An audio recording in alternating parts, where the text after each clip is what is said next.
Bonsoir et bienvenue à ce nouveau webinaire, toujours consacré à l'actualité du Covid-19, organisé par l'ESCP Alumni Santé en partenariat avec managersanté.com. Bonsoir Jean-Luc. Bonsoir Nada, bonsoir à l'ensemble des participants, bonsoir à l'ensemble des intervenants. Bienvenue à ce webinaire aujourd'hui, ce soir. Merci Nada. Alors ce soir, pour le thème du Smart Hospital, nous avons un partenaire d'exception, c'est la Smart Buildings Alliance. Et je suis ravie d'animer cette interview avec Marie-Paul Decker, présidente de la commission Smart Hospital de la SBA. Bonsoir Marie-Paul. Merci à tous d'être présents et puis donc pour cette première collaboration. Alors la Smart Building Alliance for Smart Cities, qu'on appelle aussi la SBA, est une association qui a été créée en 2012.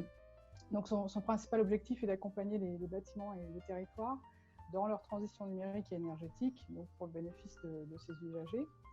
Alors la commission Smart Hospital que j'anime mobilise environ 40 contributeurs d'horizons complémentaires et experts de la construction hospitalière, alors, dont notamment Nada et Omar ici présents. Et notre objectif est de construire des outils à destination des établissements de santé pour mise en place d'outils numériques et d'infrastructures aussi qui soient interopérables et mutualisables dans l'esprit également de la SBA. Et donc, on a un premier livrable qui va être publié incessamment sous peu, sous forme d'un thème. Donc, on aura certainement l'occasion d'en reparler. Ça sera avec plaisir. Merci beaucoup, Marie-Paul. Alors, tout le long de ce webinaire, n'hésitez pas à nous poser vos questions sur le chat et elles seront relayées par Marie-Paul et moi-même à nos experts ce soir. Et le webinaire sera enregistré et disponible en replay sur la chaîne YouTube Manager Santé. Alors ce soir, vous l'aurez remarqué, nous avons un panel 100% masculin et avec Marie-Paul, la parité est garantie. Votre présence à cette table ronde qui nous ravit parce qu'on a des questions qui sont assez vastes par rapport donc, à la crise Covid et à la manière dont le numérique à l'hôpital a contribué à la gestion de cette crise. Alors, est-ce que vous pouvez nous apporter vos retours d'expérience? Oui, on peut peut-être alimenter le débat par un retour d'expérience concret d'actions qui se sont mis en place à Valenciennes en une semaine. Alors, resituer globalement le centre hospitalier de Valenciennes. Donc, centre hospitalier dans le nord de la France, troisième établissement hospitalier public des Hauts-de-France, premier hôpital général non universitaire. Budget de 450 millions d'euros avec 2000 lits en capacité totale et établissement support d'un groupement hospitalier de territoire de 800 000 habitants, constitué de 12 établissements publics qui représentent 930 millions d'euros de budget. Quelques chiffres également en activité, donc je dirais plus de 100 000 passages aux urgences, plus de 370 000 passages en consultation, une maternité de niveau 3 avec 3 000 accouchements en une année. Bref, une grosse activité qui s'est fortement retrouvée perturbée par l'arrivée du Covid et qui a demandé une réorganisation totale des méthodes de travail et de l'accompagnement, en tout cas pour la partie système d'information. Et c'est ce petit focus que je vous propose de vous présenter en deux planches. Un environnement de télétravail qui s'est mis en place en une semaine. Nous avions 20 télétravailleurs, ce qui n'était pas vraiment un effet de mode au centre hospitalier de Valenciennes. Et du jour au lendemain, on a inscrit 600 personnes. Et sur ces 600 inscrits, il y avait en permanence plus de 380 personnes connectées à l'instant T chaque jour. Sur un hôpital qui a une centaine d'applis métiers, plus de 70% ont été rendus compatibles au mode télétravail. Et pour assumer et rendre de la fluidité à toute cette volumétrie, on a doublé avec les équipes Orange les débits Internet. Et on a vu la visioconférence se mettre en place et être systématisée pour les réunions, même les réunions institutionnelles comme la commission médicale, où on avait 158 personnes connectées à l'instant T. avec un état d'esprit très positif et très ordonné, et ce n'était pas la foire d'empoigne. Bref, chacun se respectait, chacun s'écoutait, chacun posait ses questions à l'écrit, ce qui a amené la direction des systèmes d'information à créer également des espaces collaboratifs dédiés, parce que les groupes de travail se sont mis à fonctionner de cette façon systématiquement. Pour accompagner tout ça, nous avons dû également, parce qu'il fallait assurer la relève des équipes Covid et donc faciliter l'intégration des nouveaux soignants dans ces environnements, avec la mise en place d'une formation à la carte et une hotline séparée pour le télétravail et les services Covid, afin d'apporter de l'instantanéité à la réponse des utilisateurs. Avec cette infrastructure qui a fortement évolué en une semaine, des nouveaux usages se sont également déployés à vitesse grand V, plus de 100 agendas déployés en une semaine pour ne pas créer de rupture de soins, et toute une série de développements en mode agile pour le suivi et la traçabilité de l'activité Covid, avec 4 grandes familles citées ici, suivi des stocks, mais aussi génération d'exports réguliers vers l'ARS pour le suivi d'activité et les remboursements des produits Covid, des formulaires dédiés à l'activité dans le dossier patient, des lettres de sortie dédiées également, des principes de l'aide dédiés et des indicateurs spécifiques d'activité, et des publications de résultats de plateaux techniques dans les institutions nationales comme le DMP ou le grand serveur de résultats dédié au Covid hébergé par la PHP. Voilà. Donc ce système a apporté énormément de réactivité, et ça a permis à l'hôpital de s'organiser autour de l'activité Covid, avec toute une série d'évolutions dans les mœurs et les comportements qui vont amener beaucoup de trafic autour du système d'information. Et relativement à la gestion des flux, quel a été l'impact du numérique et des outils de votre hôpital, qui est quand même un des hôpitaux les plus connectés, dans la gestion des lits et des flux aux urgences face à cette crise? La digitalisation des parcours a permis une souplesse et une réactivité dans la réorganisation, parce que la gestion des lits s'est trouvée complètement bouleversée. Il a fallu créer des unités de soins, et le cumul de ces unités de soins dédiées au Covid, qui était de 0 lit, est passé à 140 lits en une semaine. Donc une modification de la structure, une modification des suivis et des dossiers patients. Donc la digitalisation permet une certaine réactivité, ou une réactivité certaine dans la réorganisation. Nous avons également travaillé sur alors nous étions également dans le cadre des arrivées massives aux urgences, dans un système de prédiction d'activité à 5 jours glissants. Et sur cette prédiction d'activité, une vision de 5 grandes familles qui représentent 80% de l'activité des urgences, comme la gériatrie, la trauma, la gastro, la neuro et la cardiologie. Et puis du jour au lendemain, les systèmes a révélé qu'il y avait un 6e pic qui arrivait et une baisse des 5 autres activités principales. On ne savait pas que ça s'appelait Covid, et on a découvert que ça s'appelait Covid après. Donc on a vraiment, au travers de la digitalisation, amené de la souplesse et de la réactivité dans les organisations de soins. Quelle a été peut-être la difficulté majeure que vous avez rencontrée liée à l'architecture de votre hôpital, qui a alors ou facilité ou rendu compliqué la gestion des flux et peut-être de la prise en charge des patients lors de cette crise? Comme c'est un virus assez volatile, les premières difficultés ont tourné autour des clims partagés ou pas, ou des systèmes d'aération. Donc les limites de compétences s'arrêtent. Rendre un bâtiment agile n'est pas chose aisée si elle n'est pas préparée dans ses outils, dans son urbanisation, dans sa gestion numérique.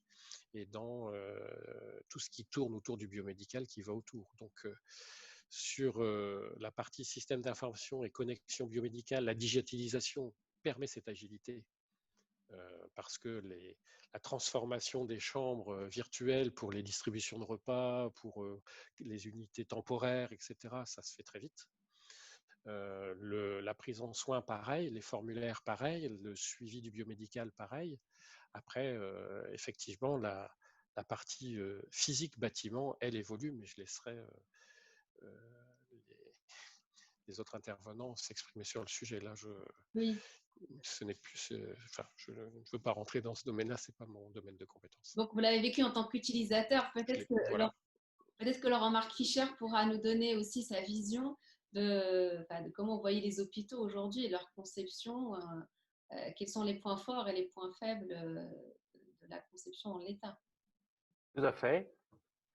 Et effectivement, on pourrait dire, là, c'est sur un sujet du numérique, c'est-à-dire du virtuel, que vient faire un architecte qui s'occupe du physique et du réel, quoi, du matériel et de l'espace. Mais en fait, il y a un lien parce que ces technologies nous amènent à repenser et à faire évoluer la conception des hôpitaux. Et ça, c'est une évidence. Et la crise que nous avons connue est un accélérateur sur le sujet et a permis de focaliser sur certains points particuliers. Bon, simplement pour situer, je suis architecte et urbaniste et un des associés d'Architecture Studio, qui est une agence qui ne fait pas que des hôpitaux, on conçoit beaucoup d'hôpitaux, un certain nombre. En ce moment, on a 2 CHU en chantier, l'un à Tanger, l'autre à Pointe-à-Pitre. Et on a construit à Caen, à Évreux notamment. Et on a un projet au CHU d'Amiens, mais en centre de recherche. Mais on a également conçu et on construit des centres de recherche, beaucoup de bâtiments publics, même des bâtiments culturels. Et les uns et les autres nourrissent cette réflexion pour l'hôpital, et notamment les centres de recherche qui ont évidemment ont souvent une avancée dans leur réflexion sur l'usage de l'espace par rapport à leur pratique.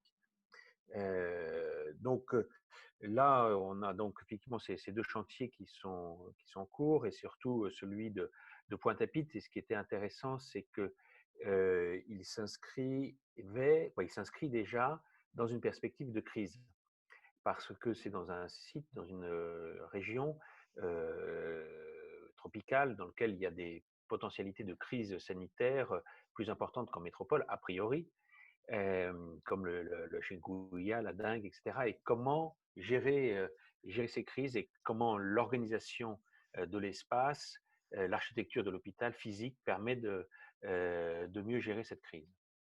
Voilà, ces types de crises.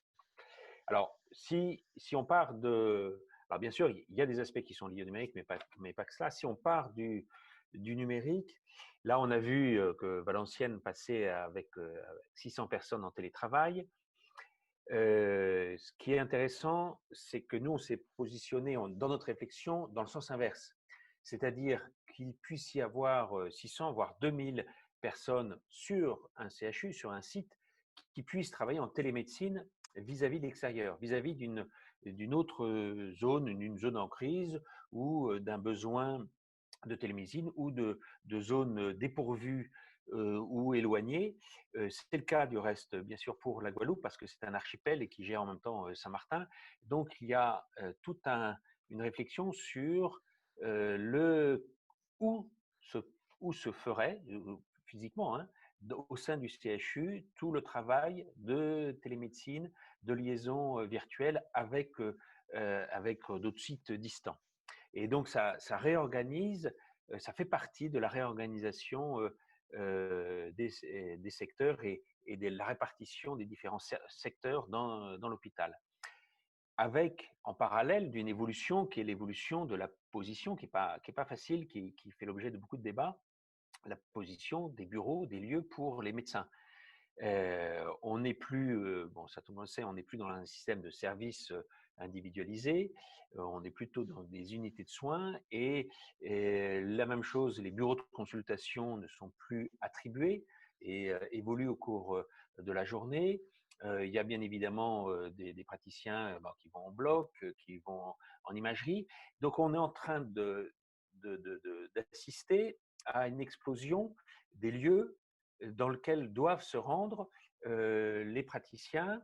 Et évidemment, on va plus, l'idée c'est qu'ils aillent au-devant des patients et dans une moindre mesure que les patients se déplacent. Mais cela pose quand même des problèmes d'organisation physique sur l'espace, parce qu'on va arriver à avoir des médecins qui vont courir dans tous les sens. Donc, comment s'y situer? Donc, l'une des réflexions, c'est d'arriver à mettre un espace qui est dédié aux médecins, sans aucun patient, où ils peuvent se retrouver, mais au cœur, ça devient le cœur de l'hôpital. Et en fait, compte, c'est assez intéressant, même par rapport au débat au Ségur actuellement, comment remettre le médecin au cœur du système hospitalier. Il a été un petit peu, pour le reconnaître, marginalisé, avec une présence souvent importante de l'administration.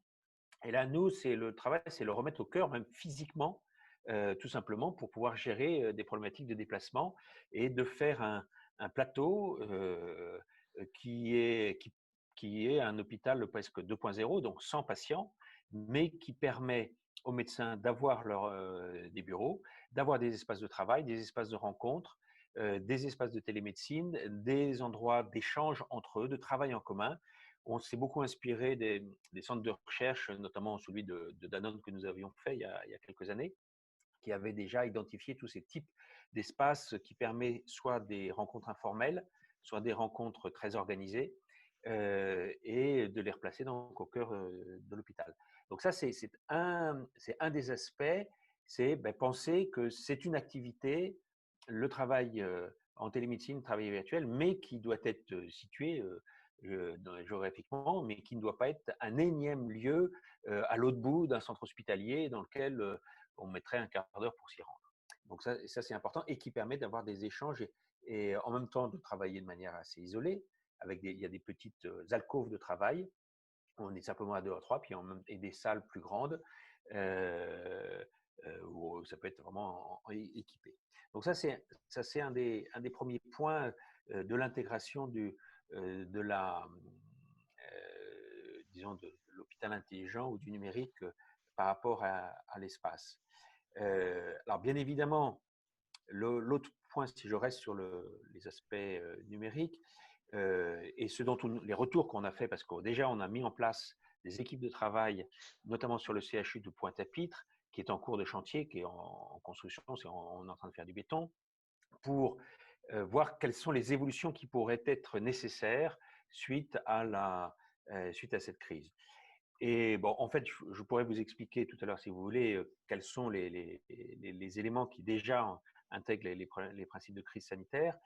Mais il y en a un sur le numérique, c'est la capacité de faire évoluer des chambres qui ne sont pas en réa, mais des chambres de surveillance continue, voire des chambres de l'unité des maladies infectieuses au niveau de réa, certes par les fluides médicaux, mais aussi parce que c'est de plus en plus important par la capacité de connecter des machines et de les relier au réseau de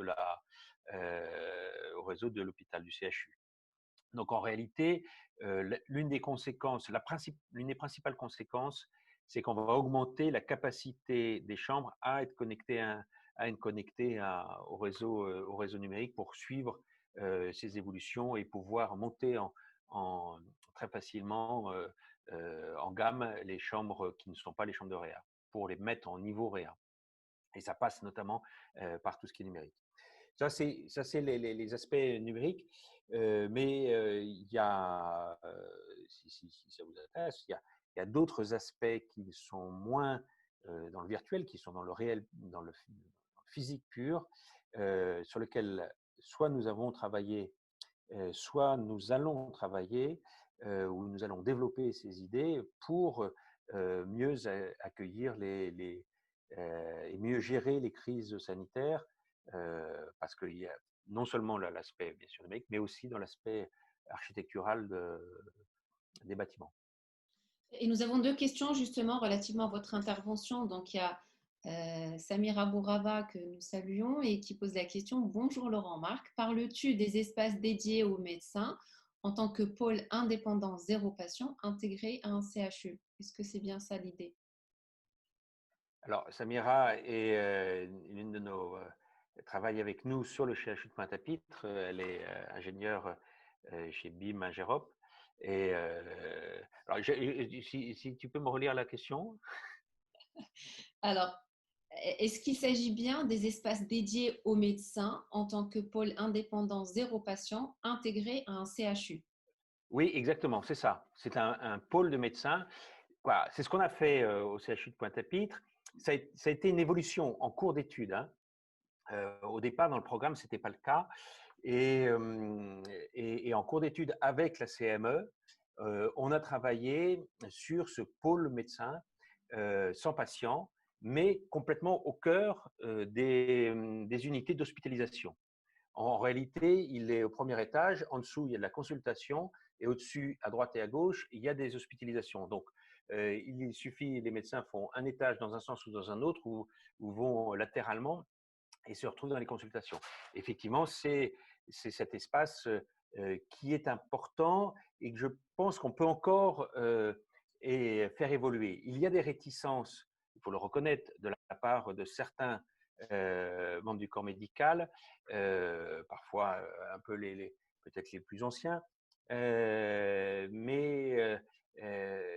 c'est un espace qu'il faut vraiment réfléchir et je pense que la crise actuelle va permettre une évolution dans la réflexion et pour aller encore plus loin de ce que nous avons fait à Pointe-à-Pitre, pour vraiment un espace qui peut… Ce qu'il faut, c'est offrir différents types d'espaces. Des bureaux, bien sûr, des espaces de travail en commun, des salles de réunion équipées en téléconférence, des salles avec de nombres importants, des salles en petits comités, et puis en même temps des lieux, parce que ça c'est très important, et ça on l'oublie. On l'oublie, quoi. On en a beaucoup parlé en réalité pendant la crise, c'est que le personnel médical, les infirmières, les médecins, mais le personnel administratif aussi de l'hôpital, a été et est soumis à un stress et à une pression importante. Déjà, c'est le cas. Les médecins, les infirmières sont confrontés à la mort, à la souffrance. Donc, il y en a qui me racontent qui après une opération, quelque chose de dur, ils s'enferment dans le bureau, ils se déshabillent complètement. J'ai des médecins qui faisaient ça m'a étonné, mais ça montre un peu. Et nous devons, nous architectes, hein, je parle, nous devons réfléchir à ça et créer des espaces qui puissent être au sein de l'hôpital, bien sûr, mais différenciants ou qui changent complètement l'atmosphère, avec peut-être même simplement des lieux de réunion ou d'échange, pas avec une assise normale, une assise basse, comme dans un canapé, avec une table basse, avec un coin un peu bibliothèque, des coins comme ça. Et ça manque pour créer une autre forme de relation. De la même manière, vous savez, l'assise, ça change beaucoup. Vous êtes en assise basse, les relations entre les personnes sont différentes. Vous êtes en assise haute, c'est-à-dire que sur comme un tabouret de bar, en buvant quelque chose, là aussi, les relations sont différentes. Et c'est important de pouvoir intégrer ça dans l'hôpital et pas seulement réfléchir à la salle d'opération, la salle d'imagerie, la chambre, le bureau de consultation, etc. Et ça fait partie, alors ça rentre dans une réflexion sur ce qu'on appelle l'hôpital magnétique ou l'hôpital aimant, mais ça fait partie de tous ces éléments qu'il faudra intégrer aussi de plus en plus. Et il y a on réfléchissait déjà avec un certain nombre de spécialistes, comme Mathieu Sibé, sur ces sujets de l'hôpital magnétique. Au CHU de Pointe-à-Pitre, avec la CME, là aussi, on est en train de faire évoluer le programme, le compléter par des petites salles, 2 salles de sport dédiées aux médecins et aux internes, l'une calme, l'autre de yoga, etc. Justement, Laurent Marc, pardon, je vous coupe. Justement, en parlant de Oui. CME et de médecins, Bernard, peut-être un avis, un retour d'expérience par rapport déjà à ce que vous avez vécu au CH de Valenciennes en tant que responsable aussi de la performance et des propos de Laurent Marc par rapport à cette conception qui fait rêver. Oui, en tout cas, c'est intéressant parce que depuis maintenant une vingtaine d'années, on a compris que les flux à l'intérieur de l'hôpital allaient changer. Alors, pour revenir sur ce que moi j'ai vécu pendant cette crise du Covid à Valenciennes en particulier, où j'étais impliqué dans la cellule de crise, ce que j'ai observé, c'est d'abord beaucoup de solidarité entre les soignants, que ce soit les secteurs chirurgicaux, médicaux ou autres. Il y a eu une solidarité que peut-être d'habitude on n'avait pas, au moins de façon aussi évidente. Euh, des, des activités vraiment pluridisciplinaires, c'est-à-dire qu'on ne s'est plus la poser la question de savoir de quoi on était spécialiste, on s'est posé la question du besoin du patient. Le patient Covid, c'est un patient qui est arrivé dans un circuit où on a, pour certains, décidé qu'ils rentraient chez eux, d'autres restaient en observation, d'autres étaient hospitalisés parce qu'ils nécessitaient une surveillance, et d'autres allaient en réanimation, on le sait. Donc, et là, on a vu toutes ces disciplines se mettre en ordre de marche autour du patient. Quel est le besoin du patient? Qu'est-ce que je peux faire pour lui? En gros, c'est ça. Et comme le patient était physiquement dans un bâtiment, nous, on a deux bâtiments, par exemple, Frédéric l'a évoqué rapidement, un bâtiment dans lequel il y a une ventilation partagée. On ne l'a pas utilisé pour le Covid, on a utilisé l'autre bâtiment qui était un bâtiment où il n'y avait pas ça, précisément parce qu'au départ, on ne savait pas quelle était la volatilité de ce virus dans l'air pulsé, par exemple. Donc, l'espace géographique, d'ailleurs, on a fait une expérience absolument unique, c'est que notre espace géographique était figé, on l'a complètement défigé en une semaine. C'est-à-dire qu'on a décidé de mettre des espaces, des circulations des patients, etc., qu'on n'avait pas du tout avant, et puis une nouvelle maladie. Donc on a tout appris en même temps. Et ce qui est très intéressant, c'est que véritablement, c'est l'état du patient qui a mis en place des organisations, en fait. Et non pas, on a des organisations et le patient va rentrer dans l'organisation. Ce qui est quand même le mode de fonctionnement habituel, pour ne pas dire normal, de l'ensemble des hôpitaux. Et donc, ça c'est un point vraiment qui s'est révélé très important.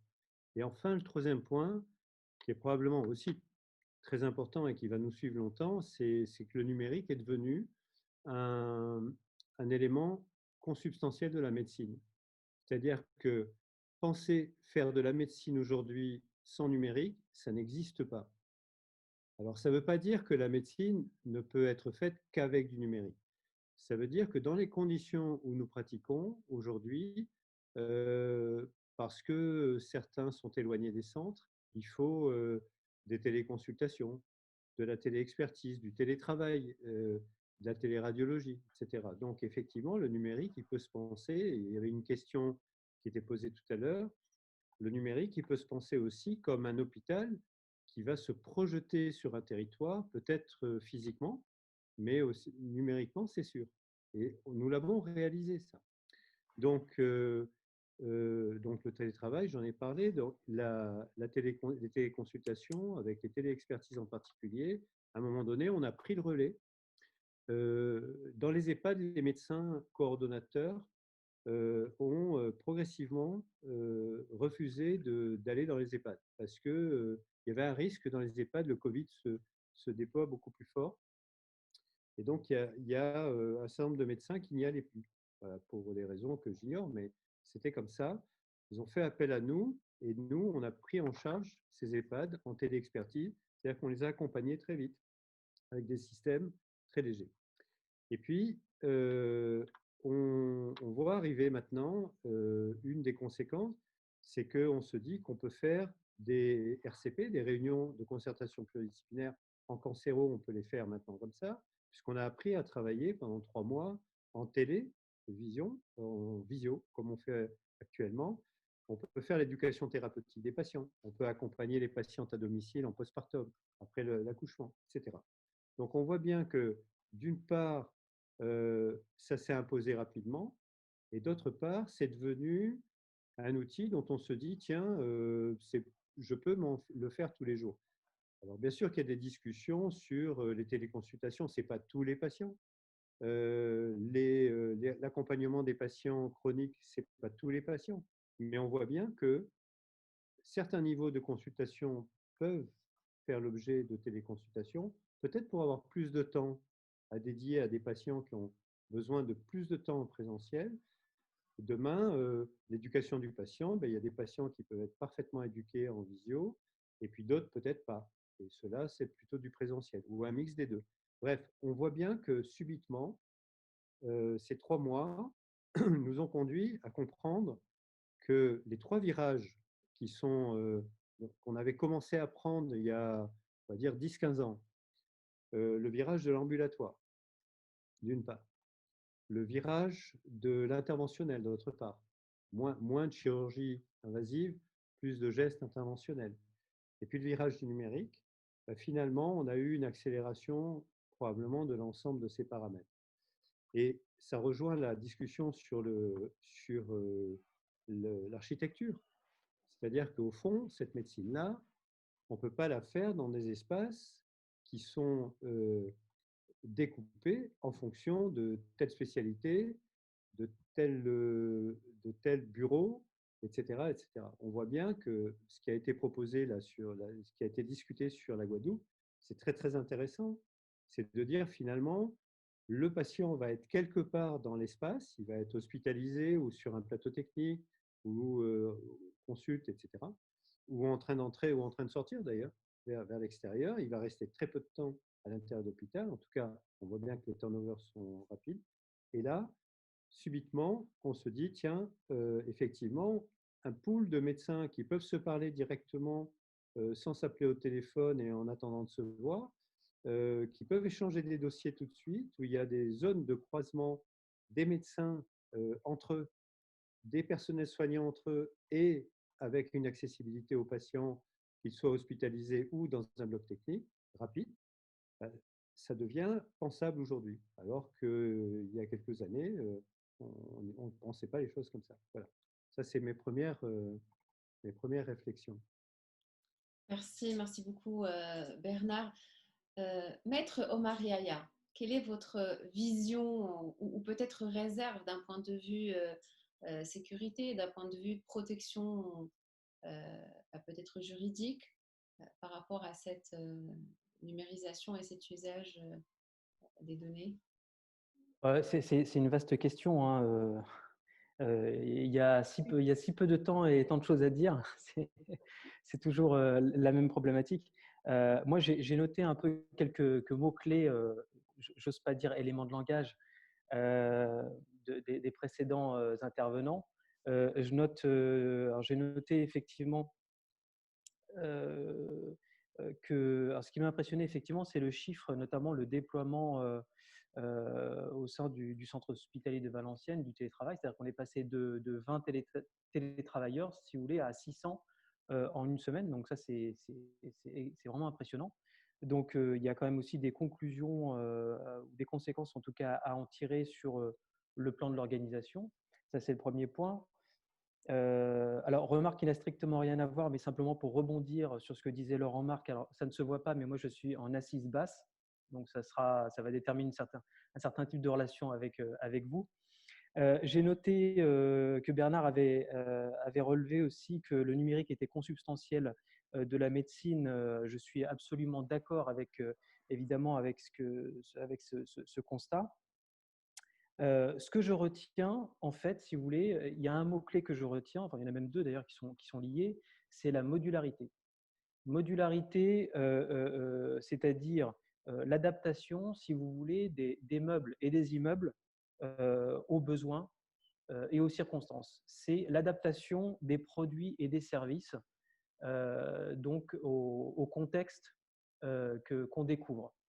Cette modularité qui renvoie en fait à la mutabilité. Mutabilité, c'est-à-dire l'obligation, notamment pour les organisations, alors les services publics bien sûr, mais pas que, mais les organisations de manière générale, obligation de s'adapter aux circonstances et au contexte, et donc à la crise.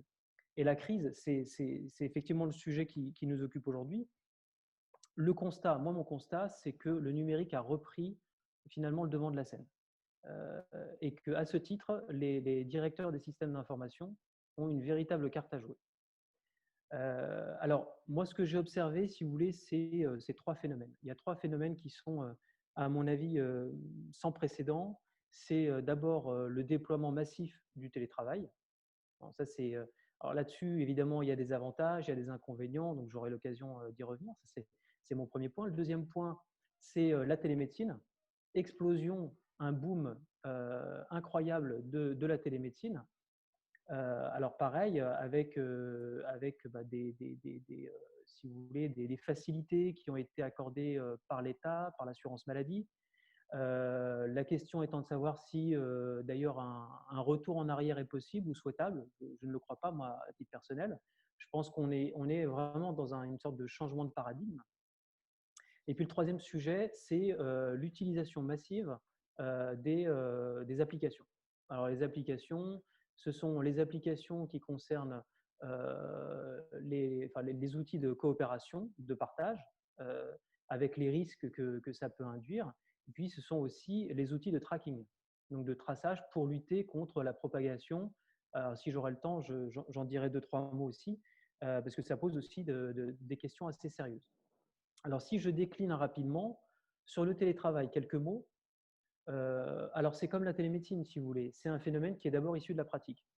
Bon, c'est issu de la pratique. La loi, comme d'habitude, intervient toujours en retard, puisqu'elle ne fait que le droit, en réalité, alors, dans le milieu de la santé, mais le phénomène peut être tout à fait décliné dans d'autres domaines.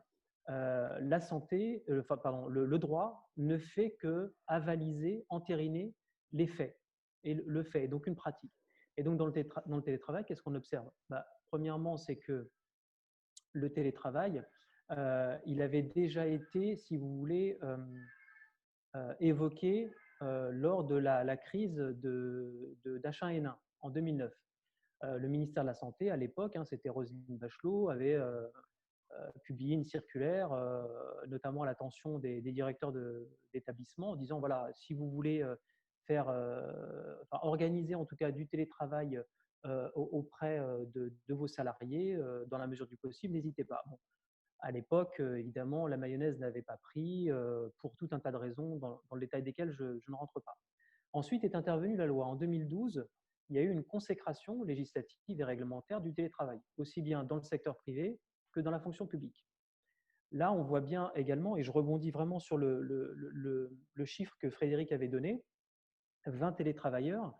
Je pense que le centre hospitalier de Valenciennes ne fait pas exception à la règle de ce point de vue-là. Je pense que le télétravail n'était pas forcément adapté à tout le monde. Et puis, il y a eu, on a tous été placés, si vous voulez, au pied du mur, avec une crise extrêmement aiguë, violente, brutale, qui nous a obligés, si vous voulez, à repenser les organisations dans un temps extrêmement court. Et donc là, il y a eu un déploiement massif du télétravail. Alors, ça s'est fait plus ou moins bien. Simplement, maintenant, alors, on est toujours dans le télétravail. Enfin, je veux dire, même dans le déconfinement, dans l'après-confinement, le télétravail, si vous voulez, il ne s'est pas arrêté. Je le vois, moi, par exemple, j'arrive au cabinet, dans mon immeuble, il y a énormément de bureaux qui restent vides. Alors qu'avant le confinement, je veux dire, tous les bureaux étaient occupés. Donc là, il y a encore beaucoup de personnes qui restent en télétravail. On le voit également dans les transports. Je veux dire, très concrètement, les transports en commun, en tout cas en région parisienne, du côté Saint-Lazare, si vous voulez, par exemple, parce que je suis en face de la gare Saint-Lazare, les trains sont vides, très clairement. Voilà, donc ça, c'est un constat. Donc le télétravail est malgré tout, si vous voulez, rentré dans les mœurs. Alors maintenant, la question, si vous voulez, que le juriste il se pose, c'est de savoir si la pratique est adaptée au droit, à la réglementation, et notamment à la sécurité. Le télétravail, si vous voulez, dans l'absolu, il signe une sorte d'abolition entre la sphère privée et la sphère professionnelle et la sphère personnelle. Et alors, cette sphère, déjà, si vous voulez, cette frontière avait déjà tendance, si vous voulez, à s'estomper, notamment avec l'usage des smartphones, des portables, des ordinateurs portables personnels, etc., où on voyait bien que la ligne tendait vraiment à s'effacer. Et là, c'est encore plus vrai, si vous voulez, avec le télétravail et avec son organisation.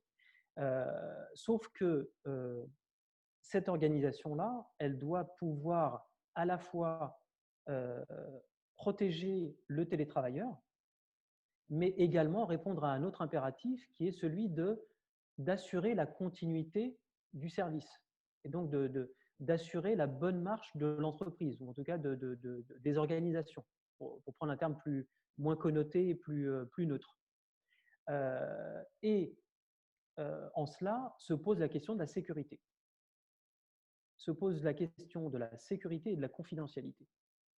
Donc, c'est-à-dire que, et évidemment, je ne porte aucun jugement de valeur, mais en temps normal, que ce soit les salariés et les employés, pour prendre un terme assez générique, ils ont, si les choses sont faites correctement, ils ont dû prendre connaissance et ont dû adhérer à ce qu'on appelle une charte d'utilisation des ressources informatiques. Cette charte, en général, elle est annexée au règlement intérieur de l'entreprise ou de l'organisation. Donc, là-dessus, les salariés, en principe, qui sont des télétravailleurs, doivent pouvoir, notamment, en tout cas, être en capacité, si vous voulez, de respecter ces préconisations, les préconisations, les impératifs qui sont issus de cette charte informatique. Donc ça c'est le premier point. Mais il n'y a pas que ce point-là. Il y a aussi le fait que, idéalement, je dis bien idéalement, l'entreprise devrait pouvoir mettre à disposition des télétravailleurs du matériel professionnel pour véritablement, si vous voulez, séparer ces deux sphères et pour pouvoir assurer des conditions, si vous voulez, de sécurité optimale dans l'activité personnelle, professionnelle du télétravailleur. Donc ça, c'est extrêmement important. Et puis après, sensibiliser, si vous voulez, le télétravailleur aux bons usages, lui délivrer un guide des bonnes pratiques d'hygiène numérique, voilà, etc., etc. Bon, on voit bien, si vous voulez, là je vous décris rapidement. Oui ? Pardon, je vous coupe. On a une question pour vous, justement, en lien avec la sécurité et l'implication des salariés. Pensez-vous que les lois vont être assouplies pour une gestion plus efficace en cas de nouvelles épidémies ? Installation de caméras de surveillance, géolocalisation des patients, du personnel et utilisation des données, tout ça dans le contexte des hôpitaux. Alors, je ne le pense pas. Pourquoi ? Parce que, si vous voulez, l'assouplissement au sens de modularité, là-dessus, c'est tout à fait normal et on voit bien que la nécessité a fait loi. Mais en revanche, si cet assouplissement signifie atteinte aux libertés individuelles, atteinte excessive aux libertés individuelles, restriction des libertés du citoyen et du télétravailleur, alors ça, je pense que ça n'a aucune chance de passer. A priori, parce que voilà, vous avez des autorités de contrôle, vous avez la CNIL qui est consultée préalablement, qui a rendu des avis, alors ça j'aurai l'occasion d'y revenir, le Conseil constitutionnel qui a été saisi également, le Conseil d'État. Donc vous avez quand même un ensemble, si vous voulez, d'institutions dans le pays qui veillent, c'est leur mission en tout cas, au respect des libertés et des droits des citoyens. Donc il y a quand même des garde-fous, c'est pas non plus open bar, si vous voulez. Donc ça c'est voilà, je vous en prie. Ça c'est le premier point. Donc déjà, je pense que sur ce premier point qui concerne le télétravail, à mon avis, il y aura un bilan quand même à établir pour essayer d'expliquer et de dresser une sorte de cartographie des usages. Le télétravail, c'est pas une formule qui convient à tout le monde, c'est évident. Il y a des freins qui sont d'origine organisationnelle, psychologique, etc. C'est vrai qu'entre un salarié, si vous voulez, qui est célibataire sans enfant et quelqu'un qui vit en couple et qui a 4 enfants, on voit bien que la mise en œuvre du télétravail ne va pas s'appliquer de la même façon. Donc, il y aura toute une organisation. Et ce qu'il faut faire, à mon avis, c'est vraiment le choix de la casuistique. C'est vraiment du cas par cas en fonction des personnes. Donc ça, c'est le premier point. Le deuxième point, je compte sur toi, Nada, pour me dire si je dépasse le délai. J'allais te le dire justement, oui, peut-être un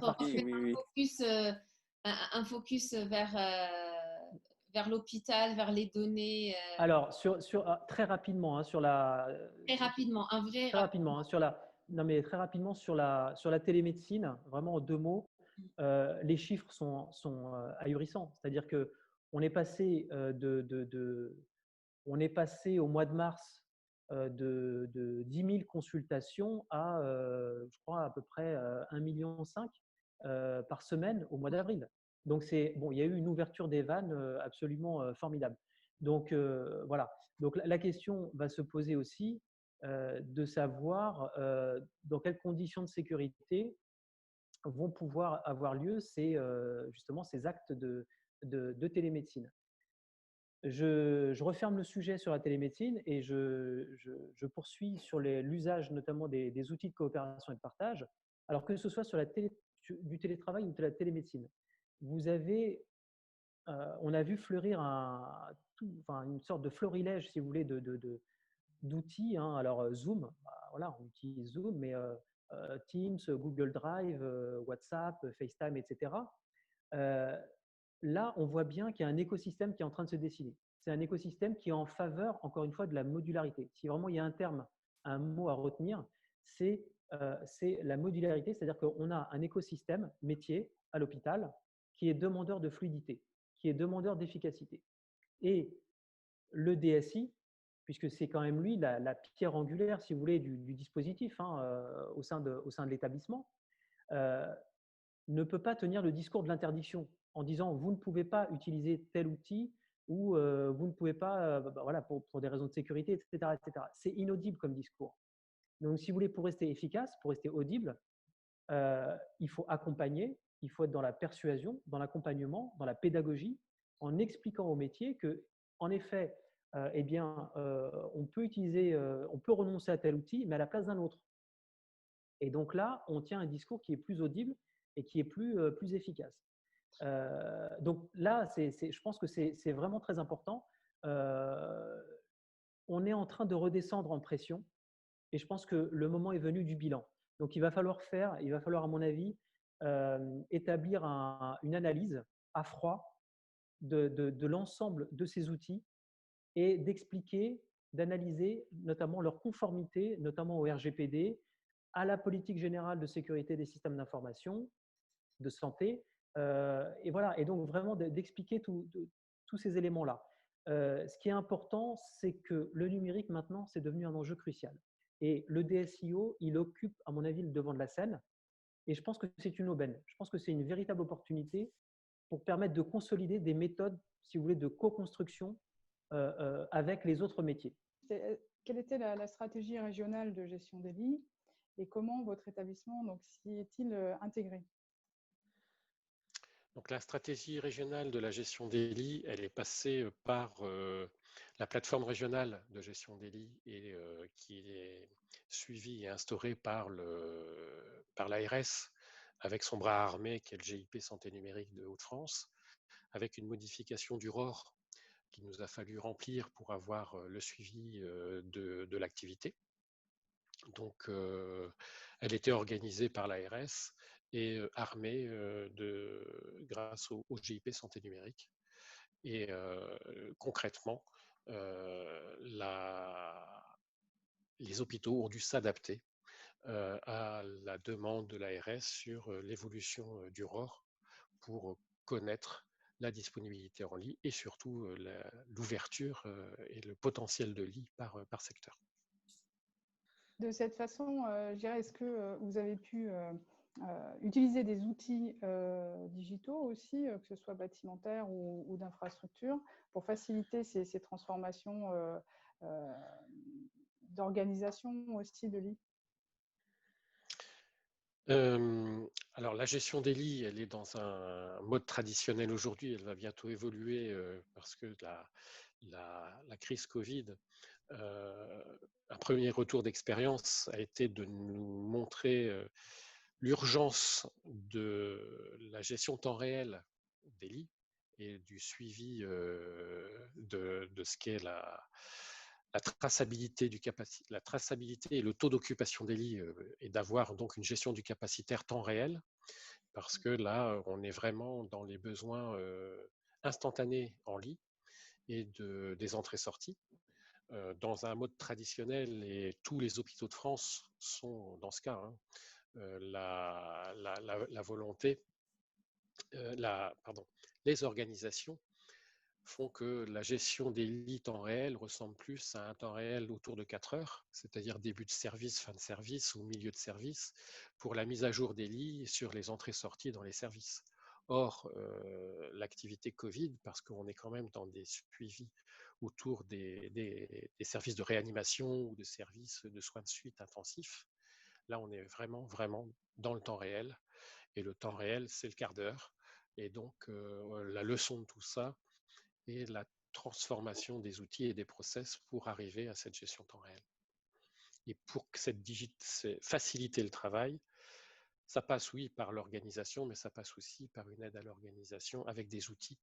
Et on en arrive à créer maintenant, à vouloir créer des outils mobiles de gestion des lits, avec la vision des lits sur smartphone, l'entrée-sortie sur smartphone, et ne pas rentrer dans les outils traditionnels de bed manager où il faut aller dans le bureau de soins, sur le PC grand écran, prendre son temps de rechercher le patient, dire qu'on le met dans le lit 22A. Tout ça doit être fluide et temps réel. Ah, ça fait une des premières leçons, c'est ça. Oui, des évolutions que nous allons apporter d'ici la fin de l'année. Parce que je rappelle, on a quand même 2000 lits, donc il faut quand même prendre le temps de déployer. Mais les premières maquettes ont été mises en place, les premiers sites pilotes trouvent ça convaincant. Et donc maintenant, on va rentrer dans l'industrialisation et le déploiement de masse. On a une question d'ordre architectural. Ça doit être pour Laurent Marc. En dehors de toute crise sanitaire, comment serait utilisée cette surface supplémentaire? Donc, on parlait de l'espace zéro patient. Oui, en l'occurrence, il serait toujours affecté aux médecins, parce que même en dehors des crises sanitaires, il y a besoin d'espaces de travail collectif. Bernard disait tout à l'heure que la crise là était un accélérateur justement de travail en commun, mais c'est en dehors des crises, ça reste et ça sera de plus en plus une nécessité, ce travail en commun, où on n'a plus sa spécialité, mais on partage entre professionnels, entre médecins, les sujets sur les patients qui peuvent être présents physiquement à l'étage du dessus. Donc c'est un espace qui est utilisé et qui pourra aussi être utilisé de manière sur la télémédecine, entre ce lieu-là, cet hôpital, et puis des endroits décentralisés, comme aussi ça a été dit, on avance vers aussi des mises en réseau d'installations de santé plus ou moins grandes, mais peut-être autour des CHU ou de certains hôpitaux, mais avec des laboratoires, avec une médecine de ville, avec des lieux qui sont plus proches des patients, dans aussi une évolution de l'urbanisme qui nécessiteront toujours ces lieux. Là, ça c'est un lieu ce sont des lieux qui serviront toujours parce que les rencontres physiques seront aussi nécessaires. Dans notre réflexion que nous avons eue avec les autorités, les ARS, sur justement ces gestions de crise, il y a un lieu qu'on a imaginé qui n'aurait qu'un usage effectivement au moment des crises et qui s'inspire des unités militaires, c'est les unités cocon, on va appeler l'unité cocon de crise, c'est-à-dire en temps normal, peut-être que ce temps normal va être de plus en plus réduit, mais en temps normal, il n'y a rien, il n'y a pas de patient, peut-être de la formation en réalité, parce qu'il y a quand même une réflexion sur comment l'exploiter, et c'est un espace avec tout un microservice, avec un grand espace qui permet d'accueillir d'un seul coup une vingtaine, voire en doublant une quarantaine de patients dans le cas d'une crise, et avec toute l'organisation logistique et médicale autour associée. Donc ça par contre, ça c'est aussi une réflexion liée au sujet de crise sanitaire et qui s'adapte bien sûr pour la crise Covid. Ces unités cocon de crise, il reste encore effectivement la réflexion hors crise, à quoi ils sont utilisés. Il faut que ça soit quelque chose qui puisse être très rapidement mutable. Le mot a été prononcé, c'est cette notion de mutabilité qui, en termes de bâtiment, sera et est déjà, mais sera l'un des principaux sujets. J'ai simplement une question pour les quatre intervenants. C'est une question un peu pour se mettre dans une perspective d'avenir, puisque le numérique, la place du numérique, vous l'avez très bien dit, est de plus en plus importante. Alors, j'ai quatre mots-clés et j'aimerais vous les soumettre pour savoir si vous partagez, je dirais, ce point de vue, mais encore une fois, c'est en lien avec ce que vous avez exposé jusqu'à maintenant. Est-ce que le numérique aura une place autour de l'agilité? Est-ce qu'elle permettra l'agilité? Alors, c'est plus pour Frédéric, c'est-à-dire, est-ce qu'elle va permettre que les outils informatiques vont pouvoir s'adapter de plus en plus? Donc, qu'est-ce qu'il y a cette agilité? Est-ce que le numérique va permettre, là c'est plus pour Bernard, de créer de la rupture, c'est-à-dire la place singulière du médecin au cœur du système, au cœur des organisations? Est-ce que le numérique va accentuer cette rupture? Puisque, vous l'avez dit, il faut que le médecin maintenant s'adapte, il faut que les professionnels s'adaptent davantage, je dirais, par rapport aux besoins du patient, donc une place singulière. Pour Laurent, est-ce que le numérique va renforcer la modularité? Je crois que vous avez beaucoup insisté sur les aspects architecturaux. Est-ce que le numérique va s'imposer davantage pour que l'hôpital soit beaucoup plus modulable afin de s'adapter justement aux singularités locales? Et puis pour Omar, est-ce que le numérique va renforcer les synergies dans les collectifs de travail? Puisqu'on l'a dit, hein, on parle de télétravail, alors à l'extérieur ou à l'intérieur des organisations, mais enfin, est-ce que cela va favoriser donc les synergies? Voilà, donc 4 mots-clés: agilité, rupture, modularité et synergie. Voilà, c'est Une des ruptures qui a eu lieu, c'est que pour faire de la médecine, il faut ce qu'on appelle des services généraux dans les hôpitaux, la logistique, la restauration, etc., etc. Et on a vu à quel point c'était très efficace. Je pense que la rupture, elle vient d'avoir lieu, c'est-à-dire au moins dans les cerveaux, et peut-être pas dans le concret, mais ça veut dire qu'on a franchi un pas. Pour moi, la rupture, elle se continuera sur le territoire parce qu'on a beaucoup parlé de désert, on a beaucoup parlé d'accessibilité, on a beaucoup parlé de citoyenneté autour du soin, etc. Donc, il est évident que le numérique permet aux soins en général de se projeter sur le territoire, d'incorporer les établissements, la médecine de ville jusqu'au social, parce que les patients qui sont en maladie chronique vont vieillir avec un accompagnement social de longtemps. Je ne parle pas que des EHPAD, évidemment. Donc pour moi, c'est vraiment probablement un moment de bascule. On verra. Mais en tout cas, je ne peux pas dire que je l'espère, mais je le souhaite. Merci. Merci beaucoup.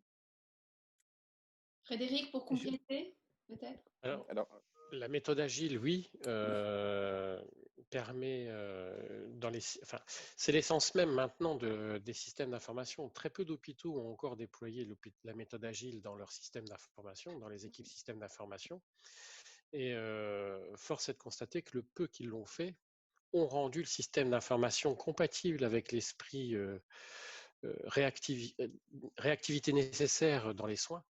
Et ceux qui l'ont également déployé se sont rapprochés même de leurs utilisateurs avec cette méthode.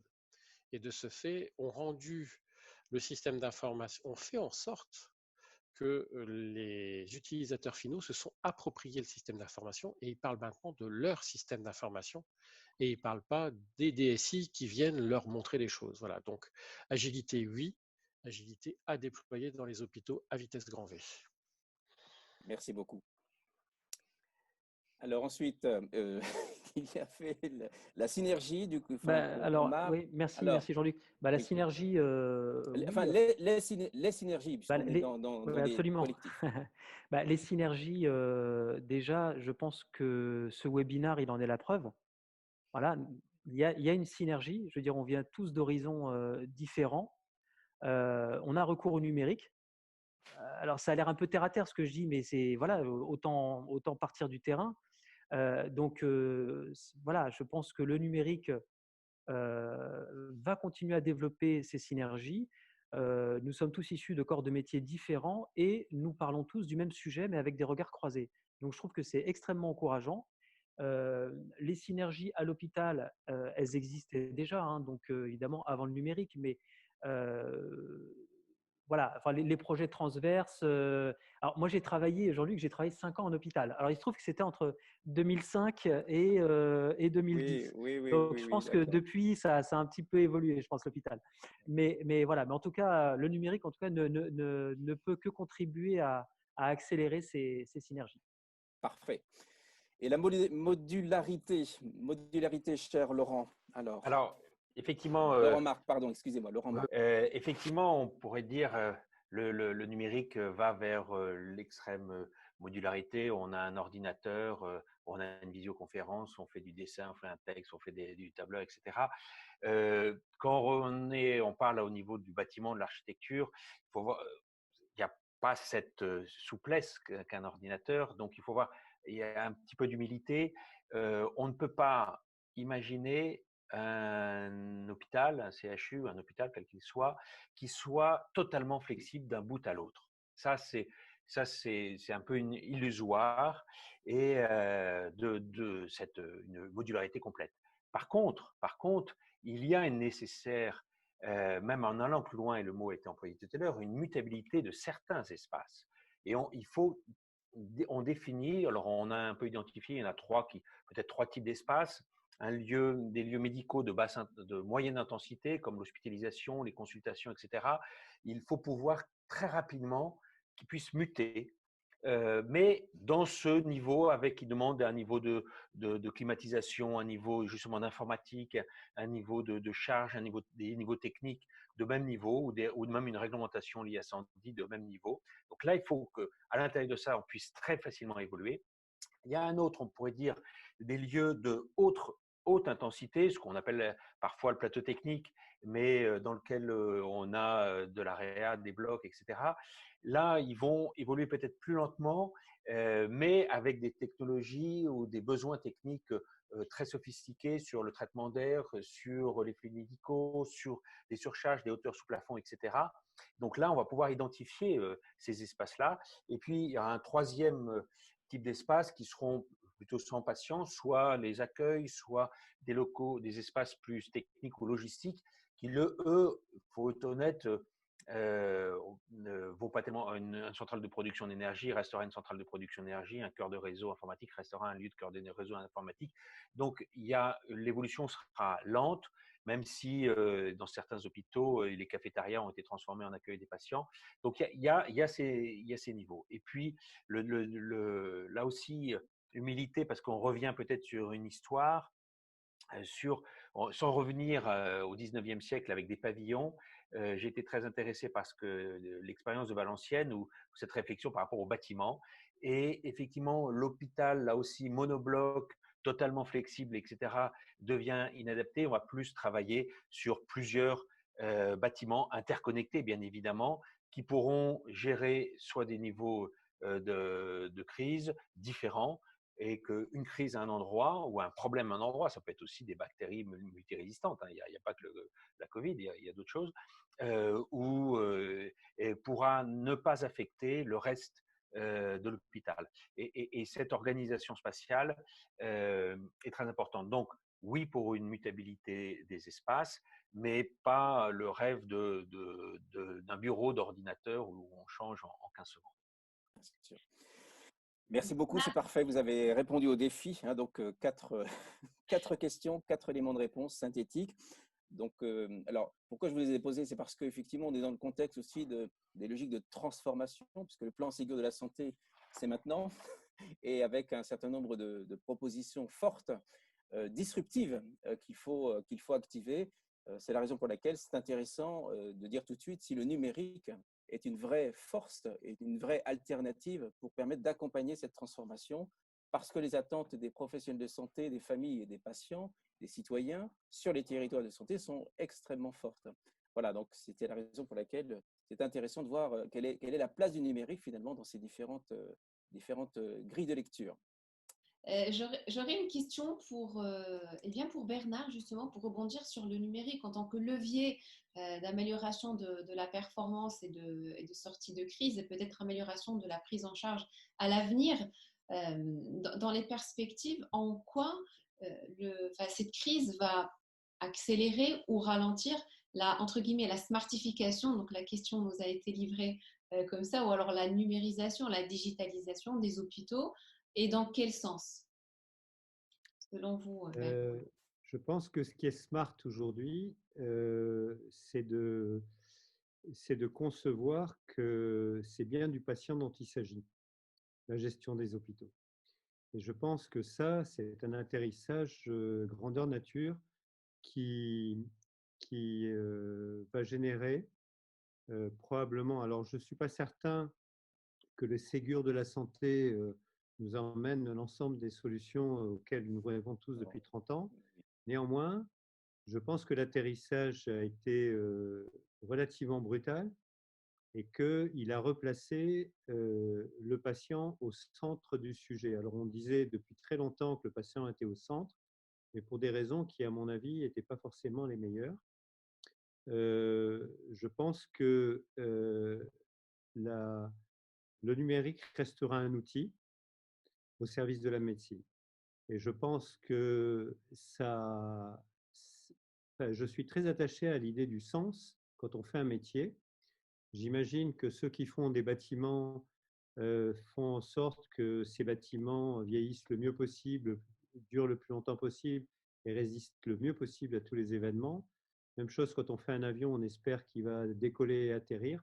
Quand on fait de la médecine, il est évident que l'idée que c'est aux patients qu'on apporte un service à travers des outils aussi sophistiqués qu'ils soient, peut-être que c'est aujourd'hui le vrai changement, la vraie rupture, la vraie transformation qu'on a à l'hôpital, c'est de s'être aperçu que notre vrai métier, en tout cas le cœur de notre métier, c'était bien de s'occuper des patients. Donc la vraie performance, pour répondre à la question, c'est de bien s'occuper des patients et de bien les soigner. Alors, je mets un bémol tout de suite, c'est pas plus de moyens, etc., etc. Ça, j'y crois pas, j'y ai jamais cru et j'y n'y crois pas. Je pense que c'est mieux, faire mieux, avec un peu plus d'attention, en faisant ce qu'on fait bien et en laissant les autres faire ce qu'ils font bien, etc., etc. Et de ce fait, je pense qu'on va retrouver la performance. Pour moi, l'argent est une conséquence de bien faire son travail et pas l'inverse. Absolument. Absolument. Il y avait une dernière question, Nada, je crois. Oui, il y a une dernière question qui va dans ce sens justement. Est-ce que vous pensez, quels sont, selon vous, les investissements qui seront prioritaires pour un CHU en termes de numérique? Je prends la parole parce que ça c'est le cœur du cœur de mon action depuis maintenant 3 ans. Ah. Je pense qu'il faut, c'est un devoir régalien d'accompagner rapidement l'évolution du numérique. Enfin, Omar l'a dit d'une autre façon en disant que le SEO devient… c'est comme quand on a commencé à faire de la qualité, le directeur qualité de l'industrie automobile il y a 30 ans, il avait son bureau dont la porte s'ouvrait sur le bureau du PDG. D'accord ? Pourquoi ? Parce qu'on s'est vite aperçu que si on ne faisait pas des voitures qui freinaient avant le mur, qui ne brûlaient pas n'importe quand, etc., ce n'était pas bon et qu'on ne les vendait pas. Voilà.